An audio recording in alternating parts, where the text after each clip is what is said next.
નમસ્કાર વિદ્યાર્થી મિત્રો, કિશોર ગજેરા યુટ્યુબ ચેનલમાં આપ સૌનું સ્વાગત છે. આપણે અભ્યાસ કરી રહ્યા છીએ બ્રાન્ચ એકાઉન્ટ એ ડિપેન્ડન્ટ બ્રાન્ચ છે એનો એક્ઝામ્પલ નંબર 3. મિત્રો, એના માટે તમારે એક પેમ્પલેટની જરૂરિયાત રહેશે, જે વિડિયોના ડિસ્ક્રિપ્શનમાં લિંક આપવામાં આવી છે. આના ઉપરથી તમને એની પીડીએફ મળશે, એ તમારે પ્રિન્ટ કરાવવાની રહેશે.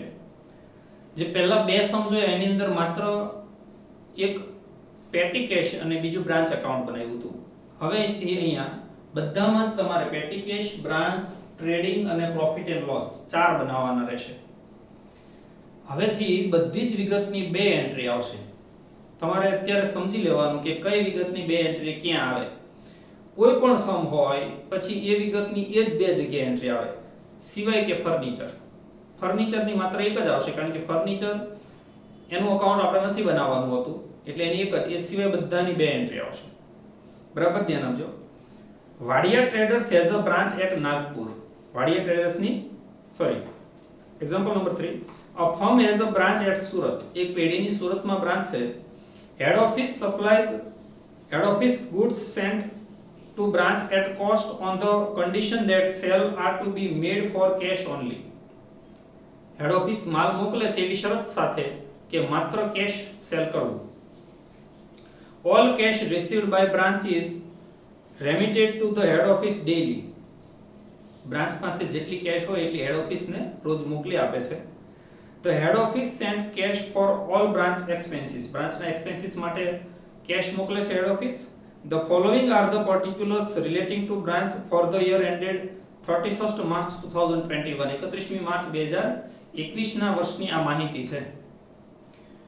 Rent outstanding on 1/4/2020 100. યાદ રાખજો, આ રેન્ટ આઉટસ્ટેન્ડિંગ ની ઓપનિંગ બેલેન્સ આપણે વાત કરી હતી. આઉટસ્ટેન્ડિંગ રેન્ટ એટલે ચૂકવવાનું બાકી ભાડું કહેવાય, એને લાયબિલિટી કહેવાય. અને લાયબિલિટી ની ઓપનિંગ બેલેન્સ હોય તો બ્રાન્ચમાં ક્રેડિટ સાઈડ આવે, એટલે ક્રેડિટ સાઈડ અહીંયા લખાય બાય બેલેન્સ સીડી અંડરલાઈન કરીને આઉટસ્ટેન્ડિંગ રેન્ટ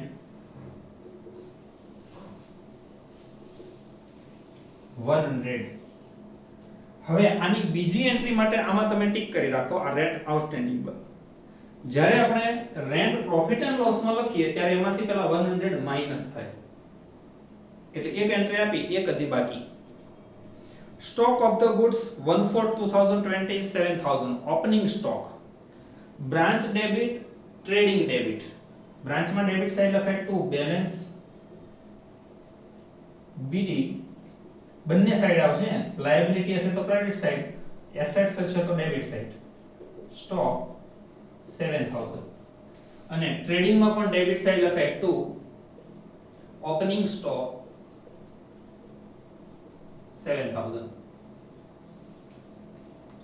પેટી કેશ 1/4/2020 75. એટલે પેટી કેશ ની ઓપનિંગ બેલેન્સ.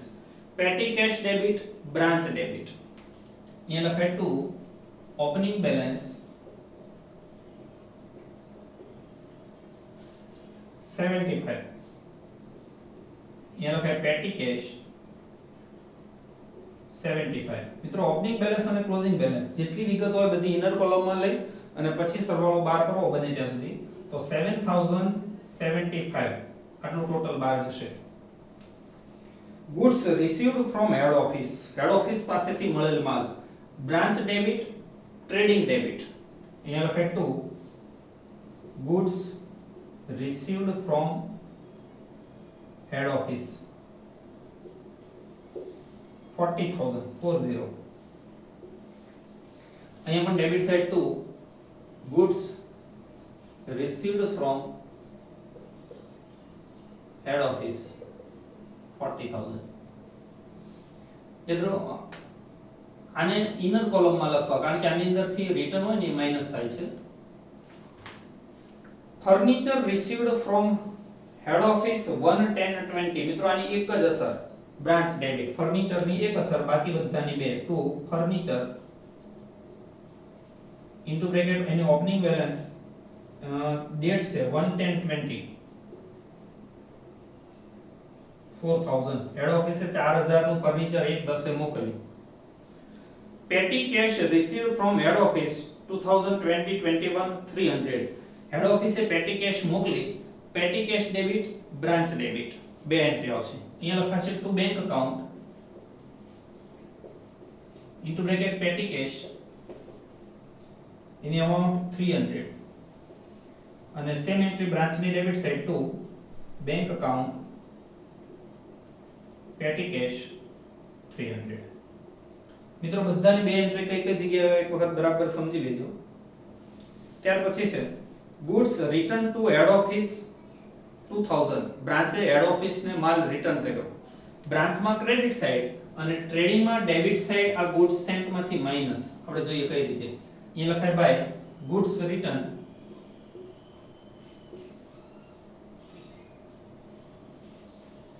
$2000 અને આમાંથી લખાય માઈનસ રિટર્ન 2000 એટલે બહાર જાય 38000. જો આ બંનેનો એક જ વસ્તુ મતલબ થાય. અહીંયા તમે ડેબિટ સાઈડ 40000 લખો છો, ક્રેડિટ સાઈડ 2000 લખો છો, એટલે નેટ 38000 લખ્યા. તો અહીંયા 40000 માંથી 2000 માઈનસ કરીને પછી 38000 લખવાનું. છેલ્લે બનશે એવું કે બ્રાન્ચમાં જે પ્રોફિટ આવે ને સેમ એ જ પ્રોફિટ એન્ડ લોસ માં આવવો જોઈએ. બંનેના પ્રોફિટ સરખા આવે તો તમે જે ગણ્યો છે સમ સરખો થાય એવું સમજો. એટલે જ આ બધાની બે એન્ટ્રીઓ આપવાની હોય છે. After that, stock of goods on 31st March 2021, closing stock, branch credit, trading credit. અહીંયા અમુક લીટી આપણે મૂકી દઈએ. હવે કોઈ એન્ટ્રી આવે તો બને ત્યાં સુધી ક્લોઝિંગ બેલેન્સ છેલ્લી લીટીઓમાં રાખવી. બાય બેલેન્સ સીડી stock 8000 અને અહીંયા લખાય બાય ક્લોઝિંગ stock 8000.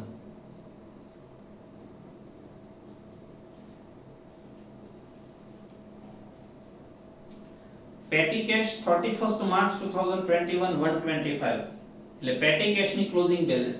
પેટી કેશ ક્રેડિટ, બ્રાન્ચ ક્રેડિટ એ લખાય by closing balance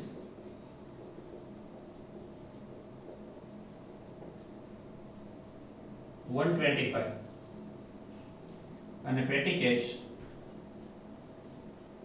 125. Cash sales by branch, cash sale, branch credit અને ટ્રેડિંગ ક્રેડિટ એટલે બ્રાન્ચમાં ક્રેડિટ સાઈડ લખાય by bank account into bracket sales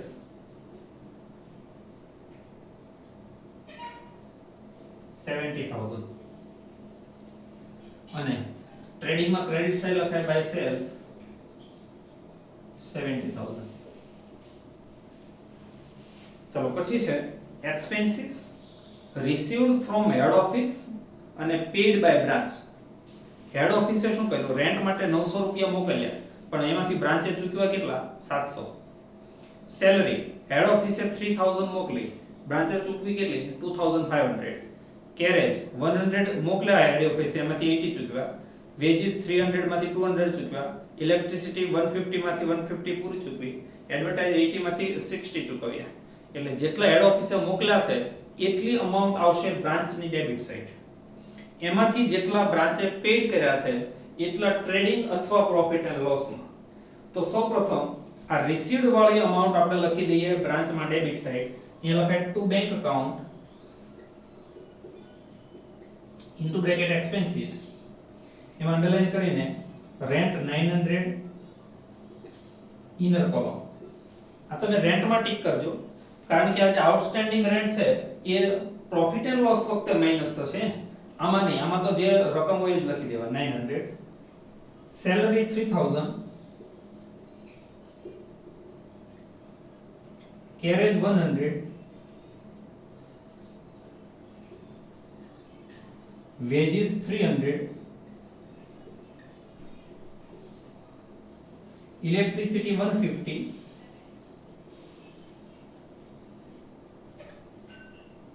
and advertisement 80.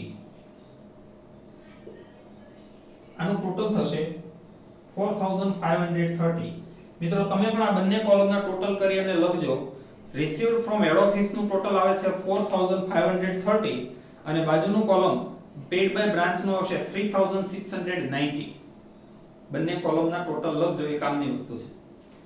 Okay, હવે pad by branch છે એની entry પ્રોફિટમાં અથવા ટ્રેડિંગમાં આવશે. પહેલું છે રેન્ટ 700, રેન્ટ આવશે પ્રોફિટ એન્ડ લોસમાં. ટુ રેન્ટ ઇનર કોલમ 700, એમાંથી માઈનસ કરવાનું. જોજો આઉટસ્ટેન્ડિંગ ઓપનિંગ બેલેન્સ હોય ને એટલે ચૂકવવાનું બાકી છે, શરૂની બાકી છે. ક્લોઝિંગ બેલેન્સ હોય તો પ્લસ થાય, પણ ઓપનિંગ બેલેન્સ છે એટલે માઈનસ થશે. માઈનસ આઉટસ્ટેન્ડિંગ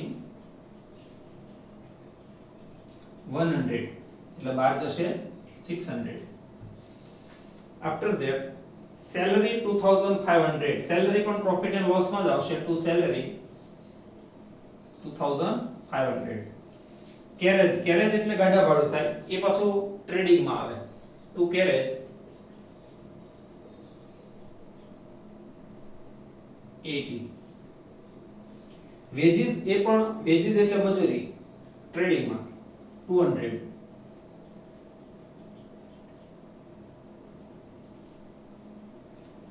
ઇલેક્ટ્રિસિટી એટલે વીજળી, એ પછી પ્રોફિટ એન્ડ લોસ માં. To electricity 150. એન્ડ એડવર્ટાઇઝમેન્ટ, એ પણ પ્રોફિટ એન્ડ લોસ માં.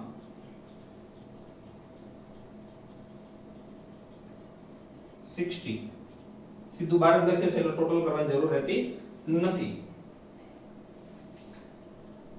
બીજી એક વાત સાંભળો, તમે બે કોલમના ટોટલ કર્યા, હેડ ઓફિસે મોકલા છે 4530, 4530 રૂપિયા હેડ ઓફિસે, માનો કે તમે બ્રાન્ચ છો, તમને મોકલ્યા. એમાંથી તમે એક્સપેન્સીસ કર્યો 3690, તો બાકીની ક્લોઝિંગ કેશ બેલેન્સ તમારી પાસે હોવી જોઈએ.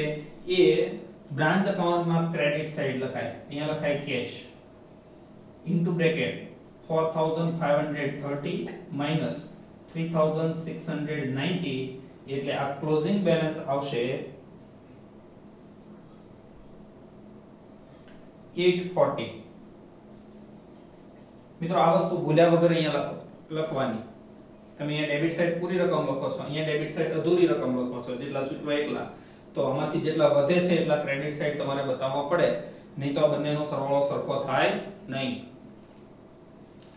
લાસ્ટ પેરેગ્રાફ વાંચીએ. From the above information prepare branch account, આપણે બનાવ્યું છે બ્રાન્ચ ટ્રેડિંગ એકાઉન્ટ. આ બ્રાન્ચ ટ્રેડિંગ એવું પણ લખી શકો, આગળ બ્રાન્ચ શબ્દ લખવાનો. Branch profit and loss account, અને બ્રાન્ચ પ્રોફિટ એન્ડ લોસ પણ કહી શકો. In the books of head office, head office નો ચોપડે. તમને પેટી કેશ બનાવવું એવું નથી કીધું, છતાં પણ પેટી કેશ કે ડેપ્ટર્સ ની ઇન્ફોર્મેશન હોય, ઓપનિંગ ક્લોઝિંગ બેલેન્સ હોય, એટલે આ બંને એકાઉન્ટ ફરજિયાત બનાવી દેવા પડે, કારણ કે એની ખૂટતી વિગત છે ને એ આમાં લખાતી હોય છે. Depreciation on furniture is to be provided at 5%. Depreciation એટલે ઘસારો, એ 5% ગણવાનો છે ફર્નિચર ઉપર. તો એ જે ફર્નિચર છે તમને 4000 નું આપેલું, એનો ડેપ્રિસિએશન ગણીએ.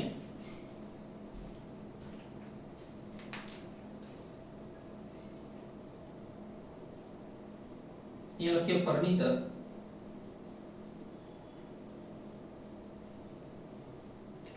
એની બેલેન્સ આપી છે તમને 11020 4000 માઈનસ ડેપ્રિસિએશન 4000 ઇન્ટુ એના પરસેન્ટેજ આપ્યા છે 5% ઇન્ટુ, જોજો 1/10/20 મોકલે છે. આપણું વર્ષ 31મી માર્ચ 21 પૂરું થાય છે, એટલે 10 11 ને 12 પહેલો બીજો ને ત્રીજો 6 મહિનાનો ડેપ્રિસિએશન ગણે. સીધો તમે 4000 નો 5% ગણતા નહીં, એટલે 100 આવે.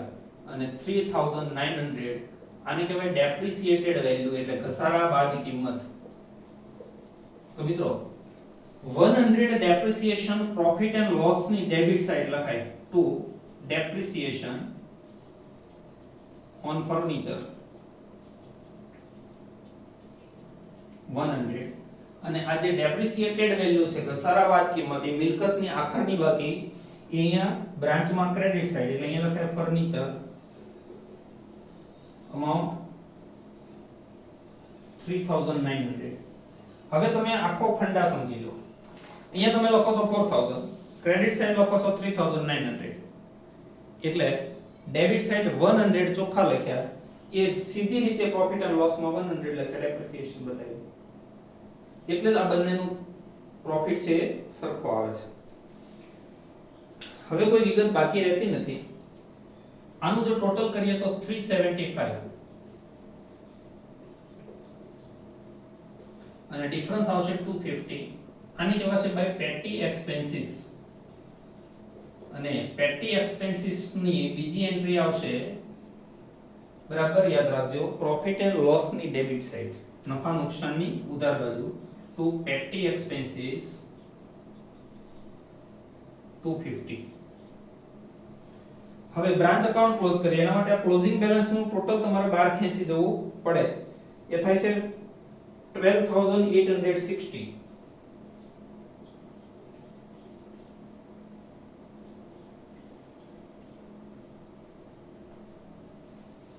બ્રાન્ચ નું ટોટલ આવશે 84965.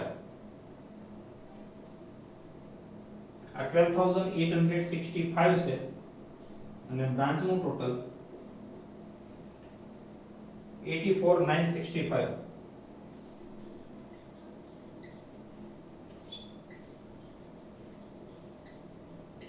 ડિફરન્સ 29060. આને કહેવાશે to general profit and loss account profit. Trading નું ટોટલ 78000 અને ટ્રેડિંગ માં ડિફરન્સ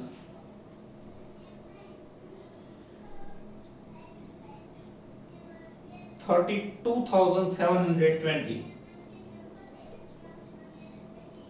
આને કહેવાય ટુ ગ્રોસ પ્રોફિટ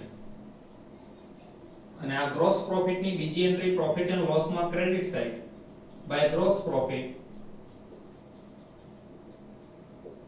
32720. આનું જો ટોટલ કરીએ